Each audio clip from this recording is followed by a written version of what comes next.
Okay, welcome back to another A-level math video. Today's idea is to recap the M1 syllabus for revision. So what I'm going to do is I'm going to take you through my lecture notes, telling you things that you need to remember and showing you examples that are necessary. So the syllabus starts off with kinematics, and these are kinematics graphs and constant acceleration. Let's talk about kinematics graphs first. You come across two types of graphs. Those are ST graphs and VT graphs. ST graphs are displacement time graphs. So the direction of where of the lines actually indicates whether you are moving away from the origin or returning to the origin. And when you go below the x-axis, it's in the opposite direction from your starting point, basically. So you've returned to O and you are moving backwards from O from there. So that's the point that you return from O. I think there's a lag.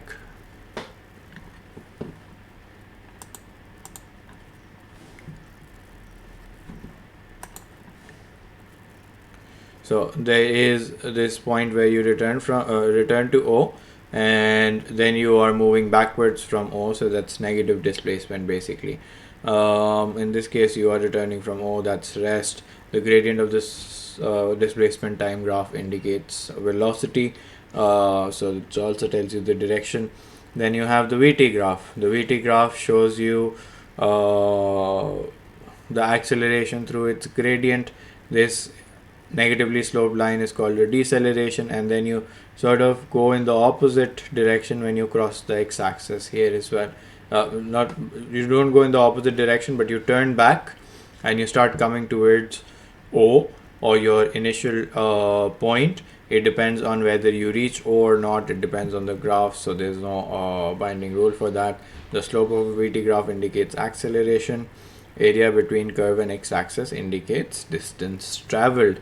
So if you are asked to calculate the distance traveled, then you're calculating the area under the graph. Basically, usually you have a trapezium. You can have other shapes as well. There's no stopping the examiner from doing that. We'll also see that they could be curves, and then you have to integrate and so on. That's part of the next chapter. Then you have these four constant acceleration formulae that you have to use. These are only used when you have a question with constant acceleration. Now that could be constant acceleration horizontally, one dimensional, or vertically in the other dimension as well. So that is generally true. You could have constant acceleration otherwise as well when you do Newton's laws and so on. So it depends on the question. So you should ideally remember these formulas, although they are in the formula sheet as well. Okay. Then since we are talking about straight line motion, the displacement time graph would also be curves. At this point, you see the velocity becomes 0. That's the turning point. You say that the gradient is 0 and so on. So that's where the particle is turning. You see this is decreasing speed. Why? Because the curve is becoming flatter. This is increasing speed because the gradient is sort of increasing, but also in the opposite direction and so on. Again, the particle is slowing down, turning again, and then going to its initial position, which is E in this case. It started off from A, so it started off away from the origin. So then lots of examples. You could go through the lecture video in detail.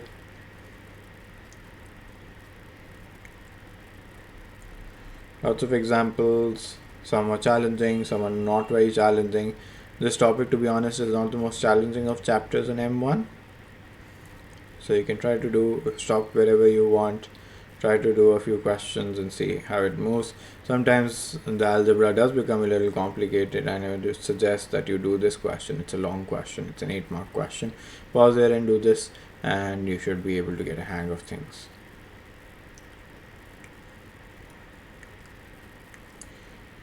Then there is constant acceleration and vertical motion under gravity. When we talk about vertical motion, we are trying to involve gravity into the situation.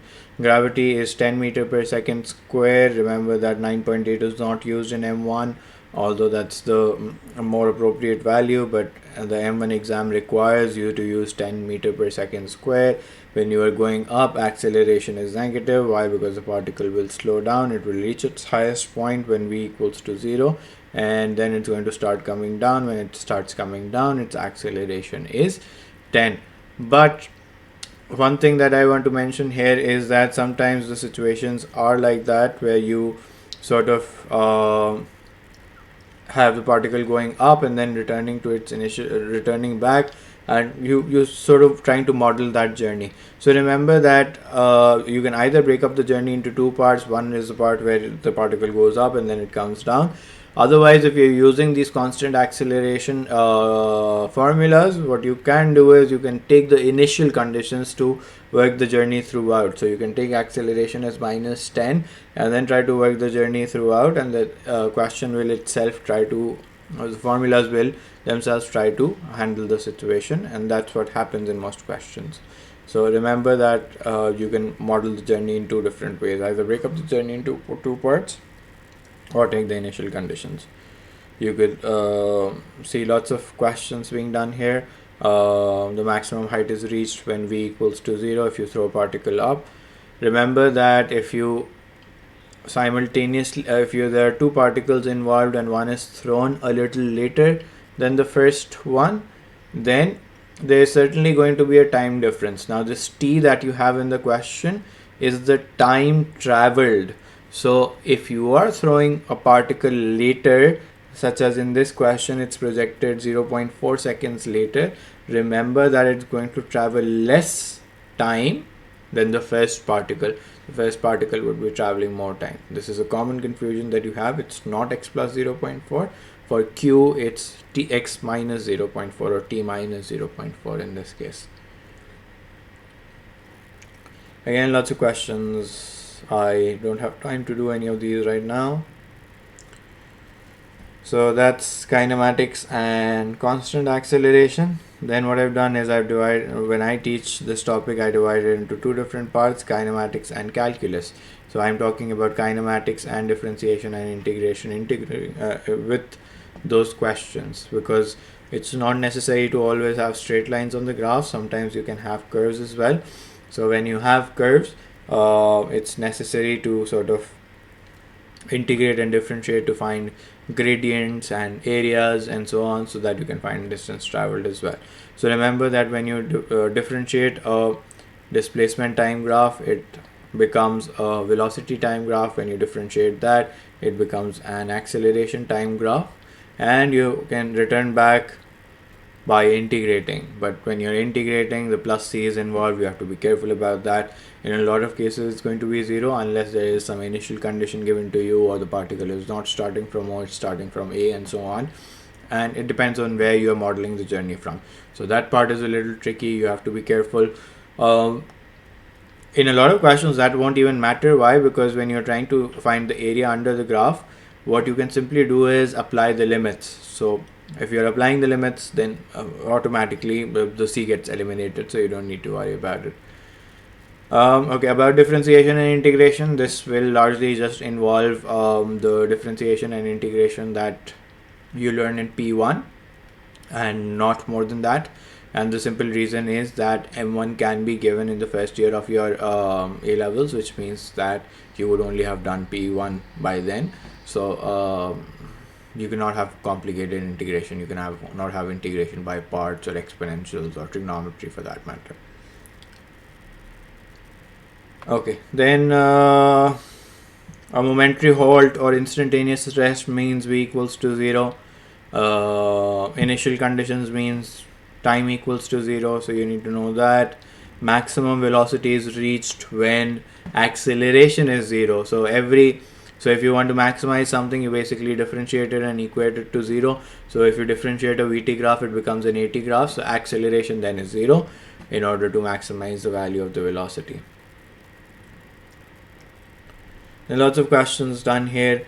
What is important is that you have to remember that whenever you are playing around with velocity time, remember that whenever it becomes 0, the particle changes its direction and starts moving back in the opposite direction. So that's something that you need to consider. Why? Because then when you're calculating displacements and distances and all those things, you have to be careful about positives and negatives. So whenever a particle turns somewhere, just break up that journey at that point in time. It's going to be useful for later questions that you do. So you can see the a small sketch on the left hand side.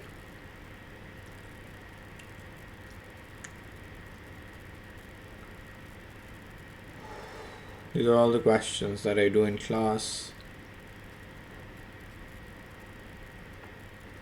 This was an interesting question. You can pause here, look at this question, try to solve it on your own. I'm also going to pause at the solution for a bit for you to see what's being done. Okay. Then I could merge the two ideas together. I could have VT graphs and then have formulas, constant have kinematics and calculus integrated into that as well, and all of this.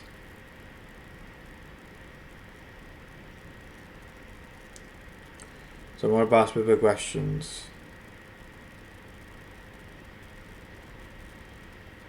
You can pause wherever you want and try to do those questions.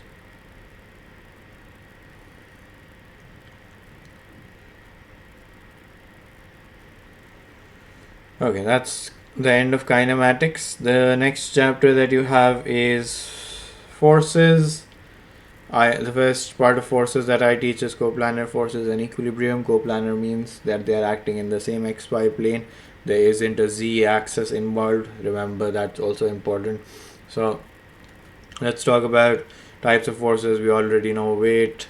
It's mg. Remember that g is 10. The normal reaction is r. And remember that the normal reaction is always perpendicular to the surface. It's not necessarily going upwards or downwards for that matter. There is this question in the recent past papers that involves a circular plane. And since your mass is here, there was an R protruding out of it like that. So remember that the perpendicular condition stands. So you sort of thought about joining it from the center and then making it perpendicular in that direction. So remember that it works that way. When you have an inclined plane, for example, then R sort of points perpendicular to the plane as well. Then there's tension. Tension could be in both directions. Tensions were previously just in questions you would have just strings or wires. It's sort of the syllabus is more sort of varied now. You in the recent past papers you see winches and couplings and so on. So they basically have the same idea, not a lot of difference except for struts that's there in the latest past paper question. Make sure that you watch the challenge question video in order to understand how struts operate. Then you have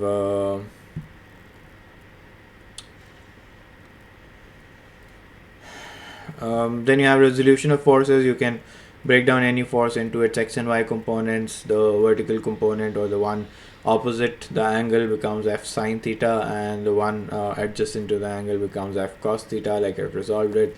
Why is resolution necessary? You will have to do a lot of equilibrium questions. So when forces are in equilibrium, the upward forces equals to the downward forces, and the left forces equals to the right forces. So I've resolved all of the forces, taken their components individually, and then equated them. So those are generally simple questions. Then there's something called the Lami's theorem. For the Lami's theorem, remember that it only applies to exactly 3 forces in equilibrium. You cannot have 4 forces. You cannot have a resultant. You can not have a situation where it's not in equilibrium. So only applies in equilibrium. Very few questions.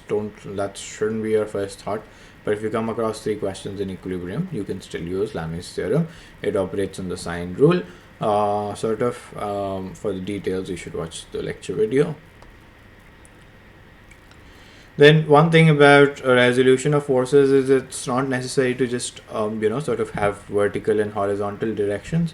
This question, if you are pausing here, just look at this question. It becomes difficult if you try to sort of do it vertically and horizontally. Why? Because the angles are not defined that way. The angles are defined in this direction.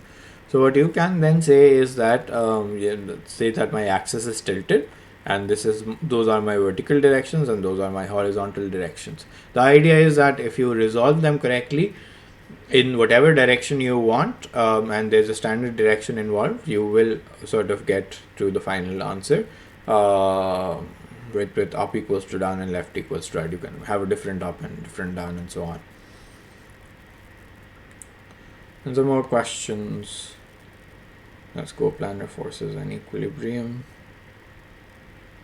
Then let's talk about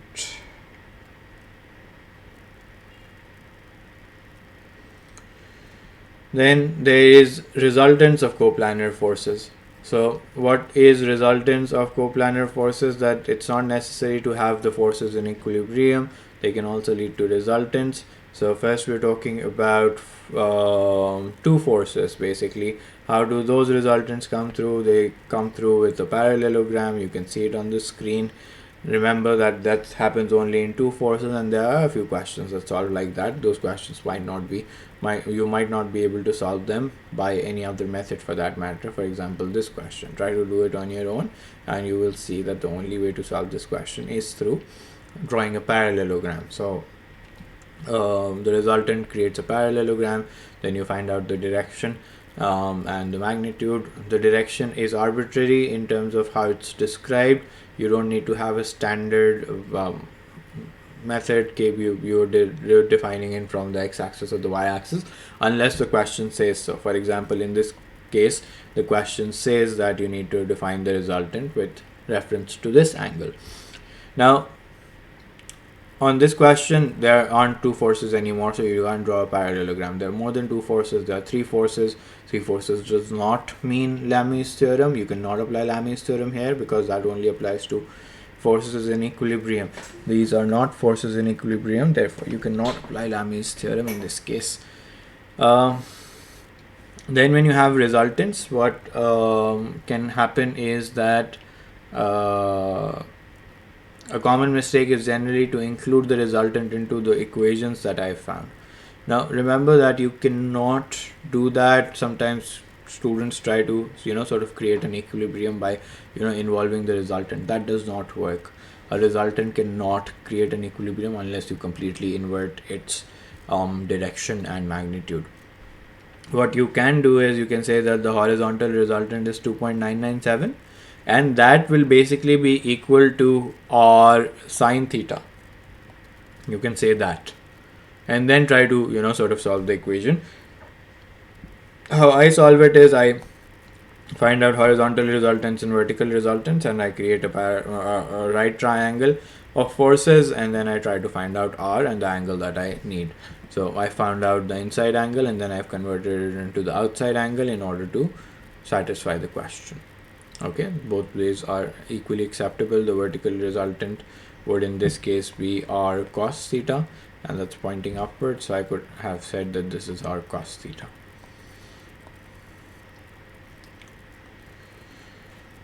Sometimes the questions are more confusing. You can review the questions.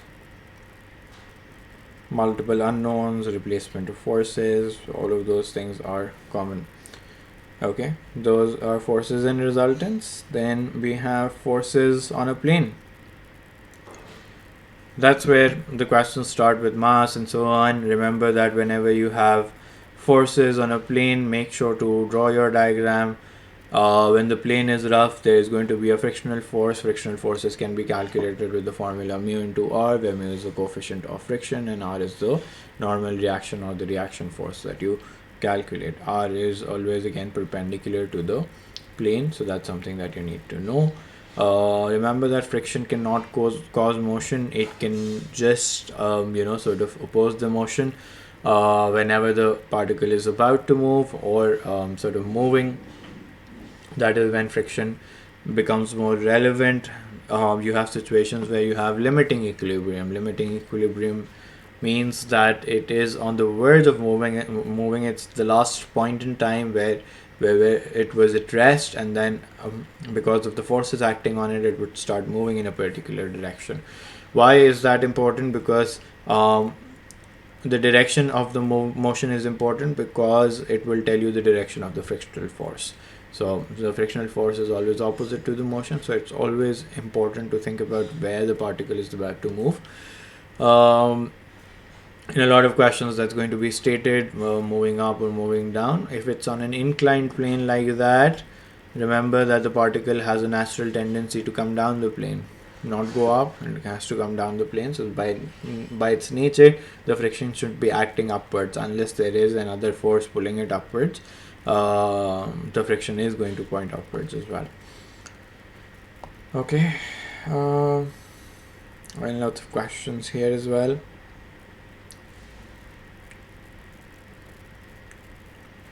Those are rough inclined planes. I just explained the ideas to you. You can see the diagram here.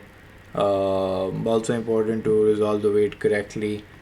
You draw a force and then say that this is the force into sine of the angle. This angle is always going to be the angle of the plane. It works with similar triangles. That's how it's derived. You don't need to know the derivation or derive it on the exam.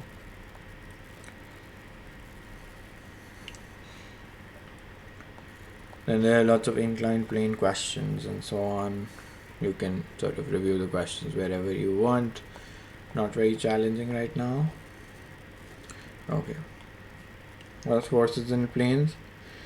Then the next topic is, now, to be honest, we've just done 2 chapters so far. I've divided them up into 5 different parts because that's how I teach.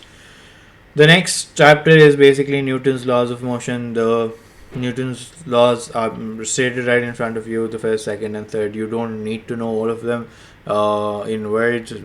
I've never seen a question on the exam that asks you for stating out Newton's laws, but it's good to know what you're studying, and that's written there. Most of you have done physics, so you already know. Even if you're a commerce student and are doing M1, it's absolutely fine to just have the laws at the back of your mind. What do they actually mean?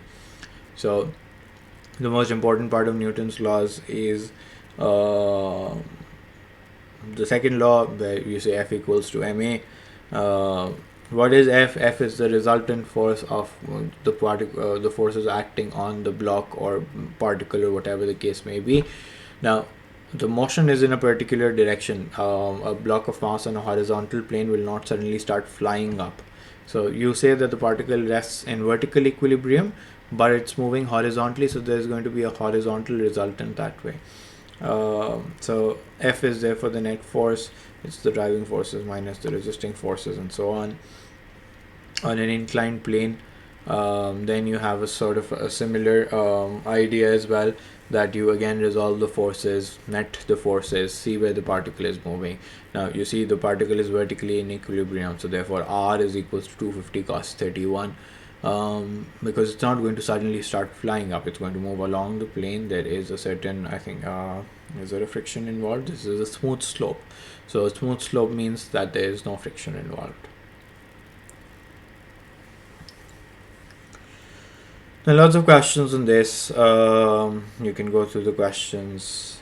I can merge Newton's laws with a lot of questions on kinematics, and that's something that a lot of people end up being confused in. So make sure that you know that this question specifically, for example, says in part 2 that find the speeds when P and Q immediately before they collide. So I've said in my videos before as well, so this is the kind of question that you can expect now, because the collision is also now part of the syllabus. You have the chapter on momentum, and you have that element in the syllabus now as well.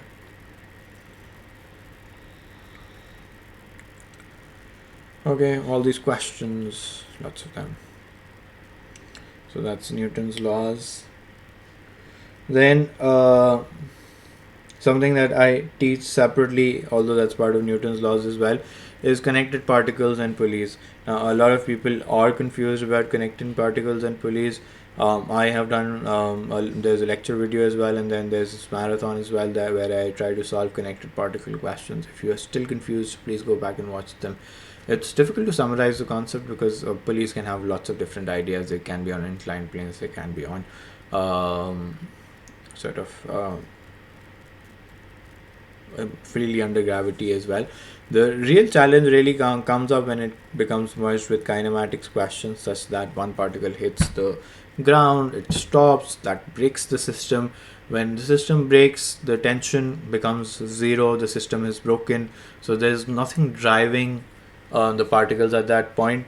That's the part where Newton's laws come in, and sort of say that there's nothing driving it, but there's something resisting it there, which is why the particle will start decelerating. If it starts decelerating, it's going to stop and then reverse its direction and so on. So all of those things are important. So connected particle and pulleys sort of make very interesting questions when they are merged together with all those ideas. You can stop here, try to do this question, and sort of understand what I'm telling you. We say that when the system is active, the string is taut, which means that it's stretched, there is tension in it. When the system breaks because of one hitting the floor, or the string breaking for that matter, the string becomes slack.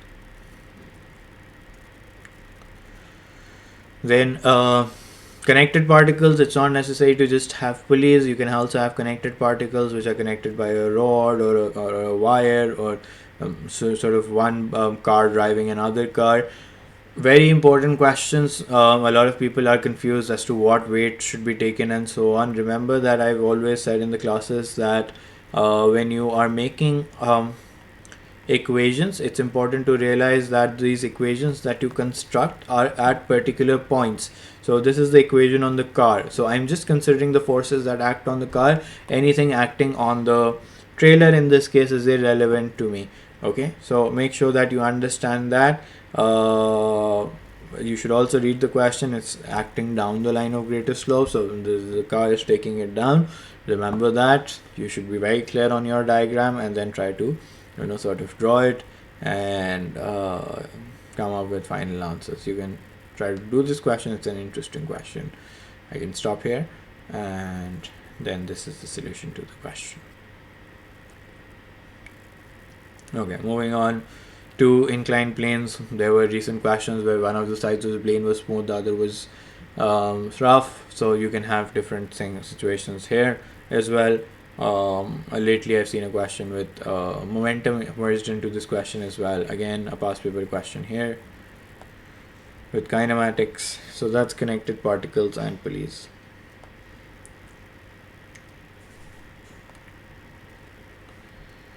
Then you have work, power, and laws of motions. So work done is basically force into distance. That's something you should know. Work done can be calculated for any force that you want, given that it's acting on the particle and has a particular direction mentioned to it. Work done is measured in joules, like energy. We'll talk about energy in a bit. So sometimes when the particles are moving horizontally but the force is sort of inclined, you take out the horizontal component and then multiply it with work done. Power is basically the rate of work done, so it's work done upon time and force into velocity. Make sure that you keep both those formulas in your head, because there are some questions that will not solve with just force into velocity. That's the easier formula, but that's something that you should be aware of. So work done upon time is a relevant formula, although a lot of questions use force into velocity, but that's also relevant. So all of this is written there. I'm not going over that. The basic work done questions, not anything challenging. They do become a little challenging when you sort of draw the diagram and you have an entire question, but we've already reviewed work done and laws of motion. Then you have basically conservation of energy. That's where energy comes in. So that now we're talking about work, power, and energy as well. Kinetic energy is related to the speed of the particle. So when the speed increases, there's gain in kinetic energy. When it loses speed, there is loss in kinetic energy, and so on. Then you have potential energy. Potential energy is basically the energy related to the height of the particle. So when the particle is going up, it's gaining potential energy. When it's coming down, it's losing potential energy. So so make sure that you know that, because the sign becomes important when you are doing that. The kinetic energy can sort of adjust its sign on its own when you write v square minus u square and you sort of have speeds that are decreasing or increasing. But with p, you need to be aware of what the sign should be. Then conservation of energy, the first thing that you need to know is that right now I'm talking about in the absence of all external forces. Now in the absence of all external forces, what do I mean by external forces? External forces are pulling force or friction, forces that can be basically removed. So gravity or weight is basically an internal force that you cannot remove. So therefore gravity or weight will be part of the system always. It's not an external force. External forces could be friction, air resistance, any other resistance, tensions, pulling forces, driving forces, or any other force that you've put out externally to that. So if no other forces are acting on the particle and sort of it's moving directly under gravity or just because you gave it a push at the start, that's where conservation of energy comes in. It says that the principle of conservation of energy says that whatever change in kinetic energy will be reflected in the potential energy. So change in Ke should be equals to the change in Pe. Remember that you have to sort of be careful about the signs here. So if you know that there's a gain in P and gain in Ke, then you should equate it to the absolute change in PE. You cannot write minus something and then sort of equate that. That's going to give you a wrong answer. So make sure that you understand that signs on both sides of the equals to need to remain the same. It's going to happen that one is gaining and the other is losing, so you should be aware of what's going on. That can also happen on inclined planes in the absence of all external forces, again smooth slopes, and no pulling forces. There's just gravity taking it down. So therefore, change in Ke should be equals to the change in Pe. Then there is the work energy principle. This is in the presence of external forces. So when you have external forces present, that's the work energy principle that I teach. We can have, you will see in different books arranged differently. This is a very important formula. It solves a lot of questions. You need to know this by heart. So it says work done by external driving forces equals to the change in Ke plus the change in Pe plus work done by external resistive forces as well. Let's write external here as well. Just to illustrate that, there can be internal resistive forces as well. For example, if you are sort of going up a plane, the gravity will be pointing downwards or the weight will be pointing downwards, but the weight is not an external force. Although it's resisting the motion, it's not an internal force. Therefore, the impact of the weight is basically reflected in these two components by its nature. So you don't need to include it into the external forces. But this formula is very relevant. Remember that. You will see that a lot of questions just simply solve it. 8-mark questions just solved in one line because they just fit into the formula that way. So remember that. Now sometimes there's a particular way of writing the resistive forces. Sometimes the question will tell you that work done against the resistance to the motion. That is essentially the same as work done by the resistance of the motion, so you don't need to worry about that. Then sometimes work done will be calculated as power into time, so make sure that you remember that too. Lots of questions done here. You can review those, review the lecture that I have. Then there is this common tendency among students to sort of avoid work energy principle and sort of involve the involve Newton's laws in such questions. But remember that always doesn't work. Sometimes it's going to work. When does it work? When your driving forces are constant and your resistive forces are also constant. If they're not constant, you cannot calculate acceleration. So if I've told you that there's a constant power, that does not mean that the driving force is constant. So make sure that you read the question properly. Now, you see this question. It says its engine is working at a rate of 7.4 kilowatts. Nowhere in this question does it tell you that the driving force is constant. Okay, and the driving force will probably not be constant because there is acceleration involved. When there's acceleration involved, the speed is increasing. If the speed is increasing and the power is constant, the force is going to keep changing. So that is something that you need to be aware of. And all of those questions, lots of questions up and down. I solved a lot as well. I've left out a lot as well. Okay, that's a winding drum. There was another question in the recent past papers regarding a winch. Watch out for that video and you will be able to understand that. Okay, lots of questions that haven't been done. That's the end of conservation of energy. Then the last topic in this chapter, in this syllabus, is momentum. Momentum is a new topic added in 2020, but it has become a dominant sort of testing idea in the exams. I've seen a lot of complicated questions on momentums as well, so make sure that you review those from the recent past papers as well.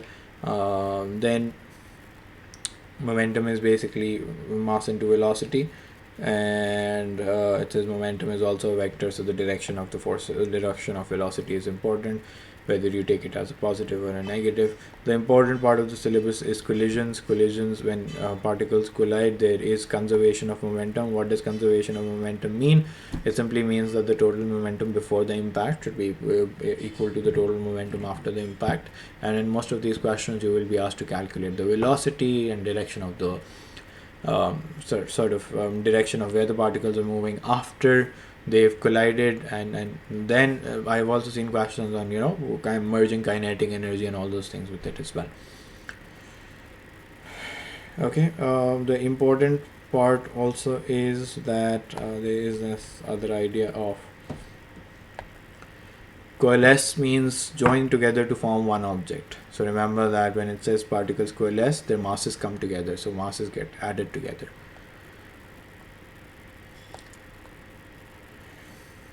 These are some questions again.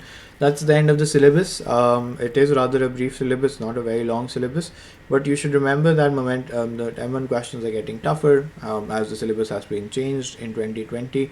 One reason for that is that M2 got discarded and moved to further maths, so a lot of complicated mechanics has started coming into M1 as well, which is why the threshold has been rather low in the recent years. But that is the new norm. You should get used to the more difficult questions. Watch out for the challenge question videos where I solve more recent past paper questions and the more difficult ones. I don't solve all the questions, I solve the more recent ones, and you should be able to get a few things from there as well. If you like this video, please make sure to like and subscribe for further videos. Thank you.